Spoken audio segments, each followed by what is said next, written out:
13. The wisdom of God. Paul, in 1 Corinthians chapter 1, verse 24, declares Christ to be the power of God and the wisdom of God. Modernist commentators somehow try to make this text mean something other than it plainly reads, and to question whether Christ is called the power of God and the wisdom of God. Their quibbling need not trouble us. Proverbs chapter 26, verse 4. Wisdom, Sophia, is, in its absolute sense, an attribute of God. Total wisdom and knowledge belong to God alone.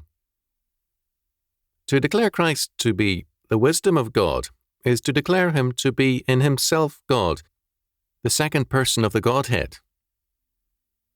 Jesus Christ is a revelation of God, God incarnate.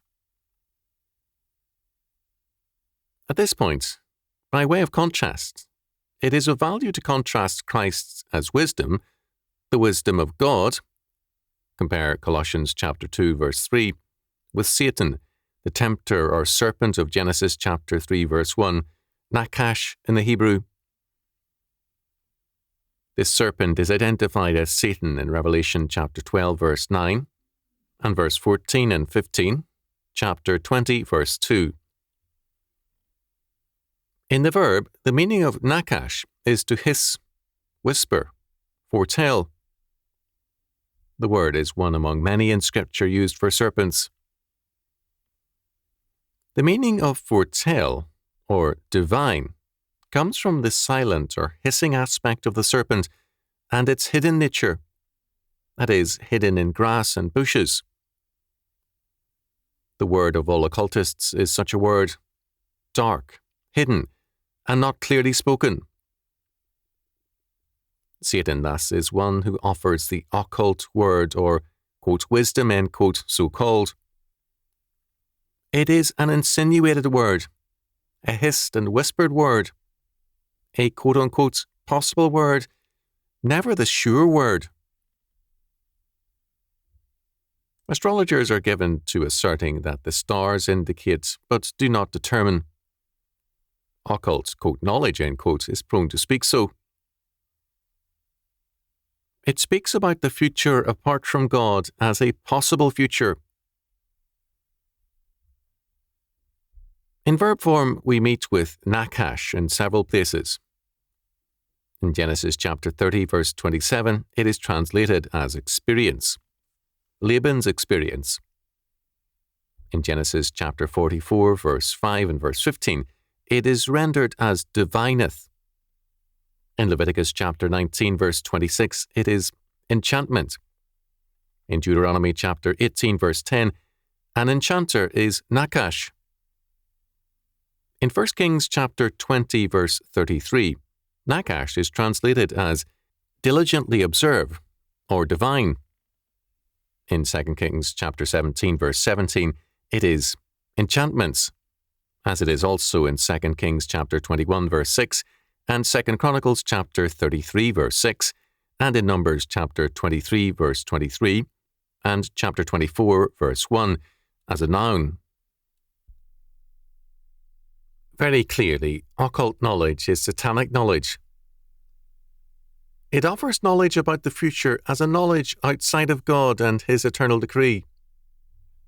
Thus, even when occultism at times gives us valid forecasts concerning the future, as with the Witch of Endor, 1 Samuel chapter 28 verses 7 to 25, it is false, because it offers that information as a forecast in a world stripped of God and his predestination. The same is true today of all who are busy forecasting a variety of predictions concerning the future of the Soviet Union and the United States. Many of these forecasters have valid data. Some of them, given the many kinds of predictions, will be true as to events. All are false if they see the present and the future apart from God and his predestination. As such, they are dangerous, because they offer a realm of possibility outside of God. Christ, as the wisdom of God, gives us a different kind of knowledge and forecast. First, as the wisdom of God, omnipotence is His. He is the power of God. 1 Corinthians chapter 1, verse 24. The dynamics of history are totally in His power. John chapter 1, verse 3. Nothing exists apart from His determination, nor can exist. For Him there is no possible knowledge, but only certain knowledge. He knows the beginning and the ending absolutely, because He is the Almighty. Revelation chapter 1, verse 8. There is thus no power nor future outside of Christ. Second, not only does Christ, by His sovereign power, ordain all history, but He is also the central force in history. By His incarnation and by His sovereign rule and power, He is Alpha and Omega, the beginning and the ending. Revelation chapter 1, verse 8. From creation to the last judgment, Christ, in His person or in His government, is not only the determiner of history, but the central person therein. He is not an abstract or remote government or presence. Third, Christ is also the Saviour and Redeemer of the world.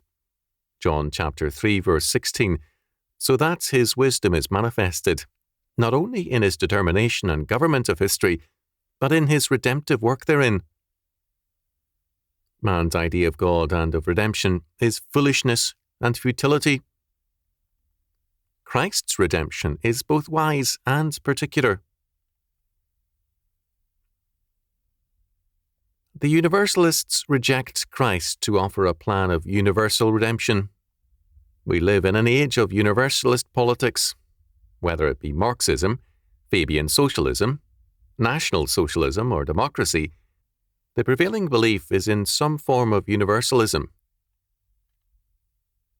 In National Socialism in the German form, this universalism was limited by blood, but applied indiscriminately to all within the bloodline. Universalism thus professes to care for all, however it defines all, and thus to be a broader and nobler faith.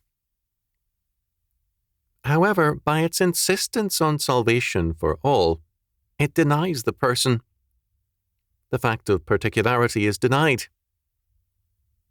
If all humanity is to be saved, or all Nordics, there is then an unconcern about the very real individual differences of faith and character. As a result, universalistic faiths tend to be brutal in their disposition of the particular person. We can say that, the more universalistic the faith, the more brutal it is. Marxism surpasses all others in its universalistic zeal and also in its brutality and inhumanity. In the name of humanity, universalism practices radical inhumanity. Its wisdom becomes slavery and death. On the other hand, according to St. Paul, God's wisdom is manifested in the particularity of salvation. Romans chapter 11, verses 32 to 35. He concludes all in unbelief and makes known to man the implications and consequences of unbelief, so that those whom He mercifully saves might know His grace and wisdom in salvation. Wisdom is practical and successful. Luke chapter 14, verses 28 to 32. It accomplishes that which it purposes. Christ, as the wisdom of God, infallibly accomplishes all that He purposes to bring His new humanity and creation to its predestined purpose. To see Christ's work apart from the wisdom and certainty of God's absolute power is to view biblical faith and our history as occult knowledge, not revelation. To remove the certainty from Christ's command of history, of time and eternity, is to deny the Christ and to affirm Satan. Satan allows for a great measure of probability to God's word. He adds, however, "Ye shall not surely die." Genesis chapter 3, verse 4. Surely, ak in the Hebrew, means only. Death is not the only option according to Satan. God's determination is not total or absolute. However powerful God's word, a realm of possibility escapes his control. It is in this realm of religious possibility that man's opportunity lies, and must be exploited. This is the meaning of occultist wisdom. It is a theological principle, and has been since the Garden of Eden. In Jesus Christ, we see God's absolute wisdom and his determination of history in incarnate form. He declares himself to be the way, the truth, and the life. John chapter 14, verse 6. There is no possibility outside of him. There is no occult knowledge.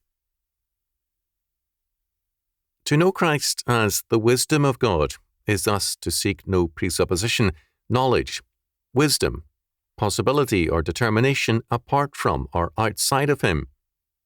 He is the Lord. All attempts to gain wisdom apart from him are doomed. Job chapter 5, verse 12, Isaiah chapter 29, verse 14, Jeremiah chapter 8, verse 9.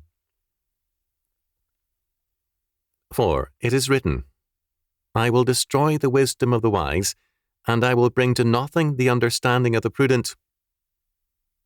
1 Corinthians chapter 1, verse 19.